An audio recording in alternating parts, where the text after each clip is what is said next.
ஜெய் சாய்ராம். ஜெய் சாய்ராம். உலகெங்கிலும் இருக்கிற ஆன்மீக அன்பர்களுக்கு, சாய்நாதருடைய சொந்தங்களுக்கு, வண்டலூர் வழித்துணை பாபா கூட்டு பிரார்த்தனை கோபுரத்திலிருந்து உங்கள் நண்பன், உங்கள் சகோதரன் சாய்ராம்ஜி என்னுடைய பெற்றோர்களுடைய ஆசீர்வாதத்தினாலும் நான் வணங்குகின்ற எல்லா தெய்வங்களுடைய பிரதிநிதியாக இருக்கிற பாபாவுடைய வாழ்த்துக்களாலும் இந்த விதமான கூட்டு பிரார்த்தனைகளை வெற்றிகரமாக நிகழ்த்துவதற்கு முயற்சிகளை செய்து கொண்டிருக்கிறேன். இந்த பிரார்த்தனைகள் வெற்றிகரமாக நிகழ்கிறது என்று சொன்னால் இதை கண்டுறுகிற, இதை கேட்கிற ஒவ்வொரு அன்பர்களும், எங்களோடு இயைந்து பணியாற்றுகிற, எங்களோடு இயைந்து பிரார்த்தனை செய்து கொள்கிற ஒவ்வொரு அன்பர்களும் ஆத்மார்த்தமாக மனமுருகி மனம் கனிந்து செய்து கொள்கிற அந்த பிரார்த்தனைகள் மூலமாக இந்த பிரார்த்தனைகள் வெற்றி பெறுகிறது என்று சொன்னால் அதில் ஐயமில்லை. அந்த விதத்தில் நேற்று வந்திருக்கிற பிரார்த்தனைகளை நாம் கண்டெடுத்து பார்த்தோமானால் மிகவும் சோககரமான ஒரு பிரார்த்தனைகளாக இருக்கிறது. பொருள் இல்லாமல் நாம் வாழ்வது என்பது மிகவும் கடினமான ஒரு விஷயம் என்பது அனைவருக்கும் தெரியும். பணம்தான் உலகத்திலே பிரதானம் இல்லை. பணம்தான், ஆனால் பணம் பத்தும் செய்யும் என்று சொல்வார்கள். பணம் பாதாளம் வரை பாயும் என்று சொல்வார்கள். பணம் இருந்தால் உலகத்திலே அன்பில் இல்லாமல் போய்விடும் என்று சொல்வார்கள். கணவன் மனைவியிடத்திலே மற்றும் நண்பர்களிடத்திலே மற்றும் உறவினர்களிடத்திலே பிரிவினை ஏற்படுவதற்கு முதற் காரணமாக இருப்பது பணம்தான். மனைவி, கணவன், மகன், தாய், அண்ணன், தம்பி, நண்பர்கள் அனைவரிடத்திலே இருக்கும் இந்த உறவுக்கு பிரிவுக்கு காரணமாக இருப்பது, உறவுக்கும் காரணமாக இருப்பது, பிரிவுக்கும் காரணமாக இருப்பது இந்த பணமாகத்தான் இருக்கிறது என்று சொன்னால் அதில் ஐயமில்லை. ஆனாலும் கூட பணமே பிரதானமாக இல்லை. அது எப்பொழுது நமக்கு தெரியும் என்று சொன்னால், நம்மிடத்திலே அதிகமான பணம் இருக்கும் பொழுதும் தெரியும், பணமே இல்லாது இருக்கும் பொழுதும் நமக்கு தெரியும். ஒரு பாடல் இருக்கிறது, ஒரு திரைப்பட பாடல், பராசக்தியில் என்று நினைக்கிறேன். பொருளே இல்லார்க்கு தொல்லையா, புவி வாழ்வே இல்லையா, இருள் நீங்கும் மாயும் இல்லையா, இறைவாணி சொல்லையா. பொருளே இல்லார்க்கு தொல்லையா, புவி வாழ்வே இல்லையா, இருள் நீங்கும் மார்க்கும் இல்லையா, இறைவாணி சொல்லையா அப்படின்னு சொல்லிட்டு ரொம்ப சோகமாக ஒரு பாடல் இருக்கும். அந்த பாட்டை கேட்கும்போதே நமக்கு சோகமான ஒரு சுச்சுவேஷன் நமக்கு வந்துடும். அது மாதிரி நேற்று வந்திருக்கிற பிரார்த்தனைகள் எல்லாம் நாம் பார்ப்போமானால் மிகவும் சோகமாக இருக்கிறது. ஒரு சகோதரி எனக்கு முந்தைய நாள் பேசினார். அந்த அம்மா கணவன் இல்லை, 2 குழந்தைகளை வளர்க்கணும். கணவன் வியாபாரம் செய்கின்ற பொழுது அவன் வாங்கிய கடனில் கிட்டத்தட்ட 1 கோடி ரூபாய்க்கு மேல் இருக்கிறது. சொந்த வீடு 3 இருந்தது போய்விட்டது, சொந்த வாகனங்கள் 3 இருந்தது போய்விட்டது கடனுக்காக. இப்பொழுது எதுவுமே கையில் இல்லை. அவளுக்கு இருக்கிறதெல்லாம் உயிர் தான் இருக்கிறது என்று சொன்னார். எனக்கு என்னிடத்தில் இருக்கிறது உயிர் தான் இருக்கிறது, என்னுடைய பிள்ளைகள் இருக்கிறார்கள், என்னால் காப்பாற்ற முடியவில்லை, நான் என்ன செய்வது என்று சொன்னாள். நான் உனக்காக பிரார்த்தனை செய்கிறேன் அம்மா. இந்த பிரார்த்தனை கோபுரத்தில் இருக்கிற அநேக ஆயிரக்கணக்கான அன்பர்களும் இதை பார்க்கிற, உலகத்திலிருந்து எல்லாம் பார்க்கிறார்கள், அனைவருமே உனக்காக மனமுருகி பிரார்த்தனை செய்வார்கள் அம்மா என்று நான் சொல்லியிருந்தேன். பாருங்கள், அந்த சகோதரி அங்கிருந்து புறப்பட்டு கிட்டத்தட்ட 600-700 கிலோமீட்டருக்கு பயணம் செய்து நேற்று அங்கிருந்து காலை 4 மணிக்கு புறப்பட்டு இங்கு வந்து விட்டார். நான் அனைவரையும் காட்டுவதில்லை, யார் என்று சொல்வதும் இல்லை, பெயரையும் சொல்வதில்லை. ஏனென்று சொன்னால் பிறகு அவர்களுக்கு மிகவும் வருத்தமாகிவிடும் என்பதனாலே அந்த பெயரை சொல்வதில்லை. ஆகையினாலே சொல்லுகிறேன், அங்கிருந்து புறப்பட்டு இந்த ஒரு வறுமையான சூழ்நிலையில் அங்கிருந்து புறப்பட்டு வந்து விட்டார். வந்து பாபாவிடத்திலே பிரார்த்தனை செய்து கொண்டு சென்றிருக்கிறார்கள். நான் உன்னிடத்திலே நான் கேட்டுக்கொள்வதெல்லாம், இதை பார்க்கிற உலகெங்கிலும் இருந்து சகோதர சகோதரிகள், சாய் பாபாவுடைய சொந்தங்கள் இதை பார்க்கிறீர்கள். பார்க்கிற பொழுது அந்த சகோதரி நல்ல விதமாக கடை தேடி வந்து ஏதாவது ஒரு வகையில் அந்த சகோதரிக்கு மீண்டும் நல்ல வாழ்க்கை கிடைத்து நல்ல விதமாக வாழ வேண்டும் என்று நாம் பிரார்த்தனை செய்து கொள்ள வேண்டும்.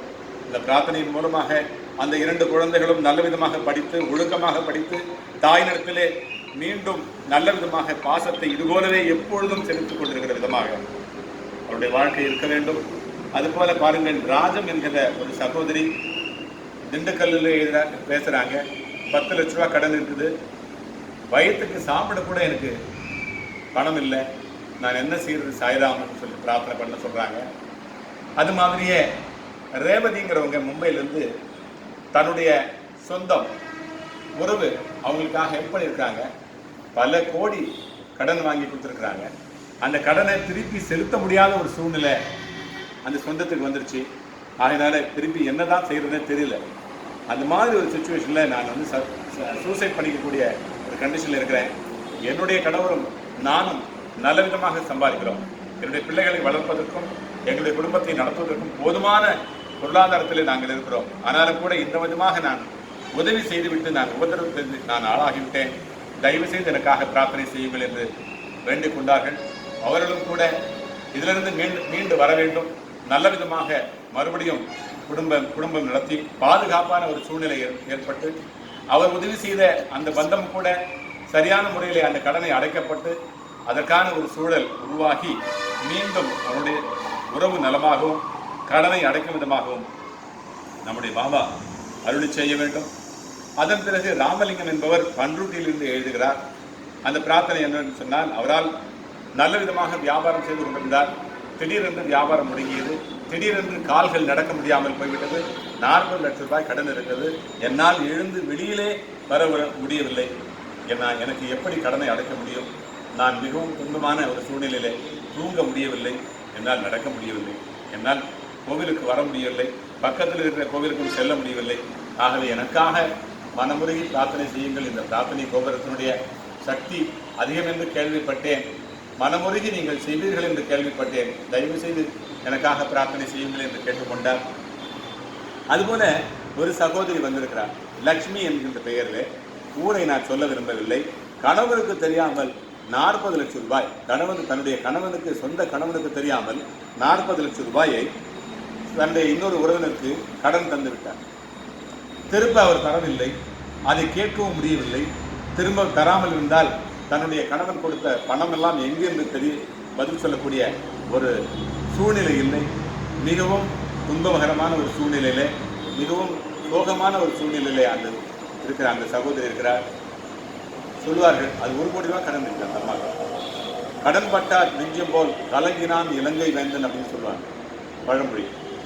அதுபோல இந்த அம்மாவுக்கு இல்லானை இல்லாலும் வேண்டாள், இல்லானை இல்லாலும் வேண்டாள், ஈன்றெடுத்த தாய் வேண்டாள், செல்லாது அவன் வாயில் சொல். எங்கேயும் மேடைக்கு போனாலும், எந்த கும்பல் இருந்தாலும், எந்த சொந்தங்கள் இருந்தாலும், எந்த பந்தங்கள் இருந்தாலும், யார் இருந்தாலும், நண்பர்கள் இருந்தாலும், அந்த இல்லாதவன் சொல்லுகின்ற சொல் மேடை ஏறாது. அவன் சொல் யாரும் கேட்க மாட்டார்கள் என்று சொல்லுவார்கள். அதுபோல இல்லாலும் வேண்டான், ஈன்றெடுத்த தாய் வேண்டான், செல்லாது அவன் வாயிற் சொல் என்று சொல்வார். அதுபோல இவருடைய ஒரு சந்தர்ப்பம் அப்படித்தான் இருக்கிறது. ஆகவே நீங்கள் இதிலிருந்து விலக வேண்டும். கண்டிப்பாக இந்த மாதிரி இத்தனை பேர்கள். இது மட்டுமல்ல, பாலா என்கின்ற ஒரு தம்பி திருமணமாகி 1 வருடம்தான் ஆகிறது. கடன் பிரச்சனையால் மிகவும் மூழ்கிவிட்டார். கடனிலிருந்து அவர் மீண்டு வர வேண்டும். அந்த குடும்பம் நன்றாக ஒன்றாக சேர வேண்டும். இனி வரும் காலங்களிலே அந்த கடன் இல்லாமல் அவர்கள் நன்றாக அன்போடு வாழ வேண்டும் என்பது நம்முடைய பிரார்த்தனை. அனைவரும் சேர்ந்து நீங்கள் பிரார்த்தனை செய்து கொள்ளுங்கள். இந்த பிரார்த்தனையின் மூலமாக பாபா கண் திறந்து பார்ப்பார். இவைகளெல்லாம் விட்டுவிட்டு, இந்த கடன்களை பிரச்சனைகள் எல்லாம் விட்டுவிட்டு தூங்க முடியாமல் இருக்கிற சூழ்நிலை, யாரிடத்திலே நான் எந்த பதில் சொல்வேன், யார் என்னை எப்படி அவமானப்படுத்துவார்கள், யார் என்னை சட்டத்திற்கு உட்பட்டு நான் தெரியாமல் செய்திருக்கிற, அறியாமல் செய்திருக்கிற இந்த வாங்கியிருக்கிற கடன்களையும், அடைக்க முடியாமல் போன இந்த கடன்களையும் அடைப்பதற்கு முன்பாகவே எனக்கு சட்ட பிரச்சனையும் சம்பிரதாய பிரச்சனையும் அவமானங்களும் வந்துவிட்டால் இதிலிருந்து என்னால் மீண்டு வரவே முடியாத ஒரு சூழ்நிலை இருக்கிறதே என்று அனைவரும் அழுகின்ற குரல் எனக்கு காதுக்கு கேட்கிறது. அந்த கேட்கின்ற அந்த குரலை அப்படியே திருப்பி பாபாவிடத்திலே நான் அனுப்புகிறேன். கண்டிப்பாக நீங்கள் அனைவருமே சச்சரித்திரம் படியுங்கள். சச்சரித்திரத்தை படியுங்கள். வெள்ளிக்கிழமையும் செவ்வாய்க்கிழமையும் கடனையோ அல்லது பைசல் செய்கின்ற ஒரு செயலையோ செய்யாது. யாருக்கும் கடன் கொடுக்காதீர்கள். யாருக்கும் நீங்கள் செவ்வாய்க்கிழமைகளை கடன் கொடுக்காதீர்கள். வெள்ளிக்கிழமைகள் கண்டிப்பாக ஒவ்வொரு வெள்ளிக்கிழமையும் சிறிதளவாது உப்பு வாங்கி வையுங்கள். கல் உப்பு வாங்கி வீட்டில் வையுங்கள். கண்டிப்பாக யாரையும் ஒருவருக்கொருவர் கடிந்து பேசிக்கொள்ளாதீர்கள். ஒருவருக்கொருவர் துன்பப்படும் விதமாக, மரியாதை குறையும் விதமாக பேசிக்கொள்ளாதீர்கள். நீ செய்த தப்பு, அதனால்தான் நான் இதை அனுபவிக்கிறேன் என்றும் கணவனிடத்திலும் கணவன் மனைவியிடத்திலும் இப்படியே பேசிக் கொண்டிருந்தால் உங்களுடைய உறவு தூரமாகிவிடும். கோபம் அதிகமாகும், சண்டை அதிகமாகும். இதன் மூலமாக இந்த உறவு கெடும். நான் இப்படி தாழ்ந்திருந்த சமயத்திலே என்னை இப்படி பேசியவள் தானே நீ என்று கணவரும், நீ எனக்கு நான் பணம் கொடுக்காத நேரத்திலே என்னை இழிவாக நீ இப்படி பேசினாயே என்று மனைவியும் நினைக்க வேண்டிய சந்தர்ப்பம் இருக்கும். என்றாவது ஒரு நாள் நமக்கு பணம் வந்துவிடும். ஆனால் மனைவி காயப்படுத்தியதும், கணவன் காயப்படுத்தியதும், நண்பர்கள் காயப்படுத்தியதும் ஒரு நாளும் நம்மால் மறக்கவே முடியாது. தீயினார் சுட்டவன் உள்ளாரும் ஆராதே நாவினார் சுட்டவடு என்று வள்ளுவர் சொன்னது போல அது மறக்கவே முடியாது. நம்மால் அதை ஆற வைக்கவே முடியாது. ஆகையினாலே நாம் அனைவருமே எல்லா துன்பங்களையும் நம்மால் இதை நடத்த முடியாது. எல்லா துன்பங்களையும் நம்மால் இதிலிருந்து விலக்கிக் கொள்ள முடியாது. இதிலிருந்து நம்மால் மீள முடியாது. நம்மிடத்தில் எதுவும் இல்லை. சரணாகதி அடைந்து விடுவது மட்டும்தான் நம்முடைய செயலாக இன்றைக்கு இருக்க முடியும். நாம் அனைவருமே எப்படி திரௌபதி தன்னுடைய கணவன்மார்கள் காப்பாற்றுவர்கள் என்று கடைசி வரை இருந்தாலும், எப்படி தன்னால் காப்பாற்றிக் கொள்ள முடியும் என்கின்ற வகையில் அந்த துணியை அழித்து பிடித்தாலும் கடைசியில் முடியாமல் துச்சாதனால் குறிக்கப்பட்டு தான் வந்து காப்பாற்றுவேன் என்று யாருமே இல்லை எனக்கு என்று சொல்லி கடைசியிலே கை தூக்கிவிட்டு, கண்ணா நீதான் என்னை காப்பாற்ற வேண்டும் என்று சொன்ன பிறகு, சரணாகதி அடைந்த பிறகு சரசரம் என்று எப்படி சேலைகள் வந்து அவளை மானத்தை காப்பாற்றினாலும் அதுபோல நம்முடைய மகான் அனைத்து தெய்வங்களுடைய பிரதிநிதியாக இருக்கிற நம்முடைய சாயிநாதர் கண்டிப்பாக இந்த கடன்களை எல்லாம் காப்பாற்றி தூணியின் நெருப்பிலே மக்களின் துன்பம் தூசாக போகும் என்று சொன்னது போல கடன்களை அடைத்து கண்ணினை துடைத்து கண்ணியம் காப்பதற்காக நம்முடைய சாயிநாதர் வருவார். கண்டிப்பாக நம்முடைய கடன்களை எல்லாம் அடைப்பார் என்கின்ற நம்பிக்கையோடு இந்த பிரார்த்தனை நாம் அனைவரும் செய்து கொள்ள வேண்டும். செய்கின்ற இந்த பிரார்த்தனை கடன்களை எல்லாம் அடைத்து இந்த நண்பர்கள், இந்த சகோதர சகோதரிகள் அனைவருமே நல்ல விதமாக வாழவும், மகிழ்ச்சியாக மீண்டும் வாழவும், அனைவருடைய மரியாதையும் காப்பாற்றப்படும் விதமாகவும் இந்த பிரார்த்தனை திகழ வேண்டும் என்று கைகூப்பி வேண்டுகிறேன். நீங்கள் அனைவருமே பிரார்த்தனை செய்யுங்கள். என்றைக்கு எப்பொழுது இதை கேட்கிறீர்களோ அப்பொழுதெல்லாம் நீங்கள் பிரார்த்தனை செய்து கொள்ளுங்கள். அவ்வப்பொழுது அவைகள் தீர்க்கப்படும் என்கின்ற நம்பிக்கையோடு இந்த பிரார்த்தனை செய்வோம். அதற்காக நீங்கள் அனைவருமே கண்டிப்பாக பாருங்கள், அனைவருமே செய்கின்ற பிரார்த்தனை என்னையும் கூட பாதிக்கிறது. இதிலிருந்து மீண்டு வர வேண்டும். நலமாக, வளமாக, ஆரோக்கியமாக, ஒற்றுமையாக, ஒழுக்கமாக நடைபோடுவதற்கு நம்முடைய பாபா, வழித்துணை பாபா என்றென்றைக்கும் வழி கொடுப்பார். நீங்கள் அனைவருமே இந்த பிரார்த்தனை செய்யுங்கள். இதுபோல பிரார்த்தனைகள் செய்வதற்கும் இவைகளெல்லாம் உங்களை வந்து அடைவதற்கும் இந்த யூடியூப் சேனலை சப்ஸ்கிரைப் செய்து கொள்ளுங்கள். உடனே பெல் பட்டனையும் நீங்கள் ப்ரெஸ் பண்ணியிருந்தீங்கன்னா அது உங்களுக்கு அடிக்கடி வந்து சேரும். இந்த மாதிரி துன்பங்கள் இருந்து நிறைய இதை பார்க்கிறவர்கள் கூட இதை போல நாம் இருந்துவிடக்கூடாது என்கின்ற பாதுகாப்பு உணர்வு கூட அவர்களுக்கு இருக்கும். ஆகையினாலே இது தேவைப்படுகிறது, அனைவருக்கும் தேவைப்படுகிறது. நமக்கு ஒரு பொறுப்பு இருக்கிறது. இந்த பிரார்த்தனை செய்து இதிலிருந்து மீள்வதற்காக இதுபோல இருக்கிற சில அன்பர்களுக்கு சட்ட உதவிகள் கூட நம்முடைய சகோதர, அதாவது எந்த சகோதரர்கள் சட்டம் படித்திருக்கிற சகோதரர்கள், அட்வொகேட்கள் நிறைய பேர் இருக்கிறாங்க. அவங்களெல்லாம் ரெஃபரன்ஸ் கொடுக்க முடியும். ஆகவே பணத்தை கொடுத்துட்டு வாங்க முடியாமல் இருக்கிறவங்க கூட நம்மளால் சட்டப்படி உதவி செய்ய முடியும். யார் பாதிக்கப்பட்டிருக்காங்களோ அவங்களுக்கெல்லாம் நம்மளால் உதவி செய்ய முடியும். யாரெல்லாம் தேவைப்படுறதோ அவங்கெல்லாம் இங்கே அணுகுங்கள். இந்த சட்ட உதவி மையமாகவும் எப்படி பிரார்த்தனை செய்கிறோமோ, எப்படி நாம் வந்து பிரார்த்தனை செய்யும் உதடுகளை விட சேவை செய்யும் கரங்கள் மேலானது என்று சொல்வார்கள். அது போல சேவைகள் கூட நாம் செய்து கொண்டிருக்கிறோம். யாரெல்லாம் பாதிக்கப்பட்டிருக்கிறாளோ அவங்களுக்கெல்லாம் சேவைகள் கூட செய்கிறோம். நிறைய அன்பர்கள் இருக்கிறார்கள். ஆகவே நீங்களும் தொடர்பு கொள்ளுங்கள்.